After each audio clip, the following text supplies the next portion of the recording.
మన దేశ విపక్ష నేత రాహుల్ గాంధీకి ఢిల్లీలోని పొల్యూషన్ ఇప్పటికీ గుర్తుకు వచ్చింది.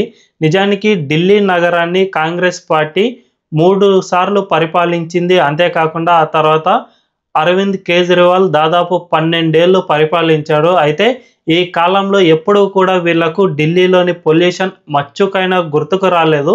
గతంలో ఎన్నోసార్లు ఎయిర్ క్వాలిటీ ఇండెక్స్ 450 కంటే పైకి దారుణంగా పడిపోయినా కూడా ఒక్కటంటే ఒక్క మాట కూడా మాట్లాడలేదు. కానీ ఇప్పుడు ఢిల్లీ నగరంలో బీజేపీ పాలన అధికారంలోకి రాగానే వీళ్ళకు అక్కడ ఎక్కడా లేని కాలుష్యం అంతా గుర్తుకు వచ్చింది. రీసెంట్గానే ఢిల్లీ యూనివర్సిటీ విద్యార్థులు అక్కడ ప్రొటెస్ట్ చేస్తున్న సమయంలో హిడ్మా అమర్ రహే అనే విధంగా నక్సలైట్లకు అనుబంధంగా నినాదాలు ఇచ్చారు. సో అలాంటి విద్యార్థులతో తాజాగా సమావేశమై దీనిపై మోదీ ఎందుకు చర్యలు తీసుకోవడం లేదు, మోదీ ఎందుకు మౌనంగా ఉన్నారు అనే విధంగా వ్యాఖ్యానాలు చేశారు.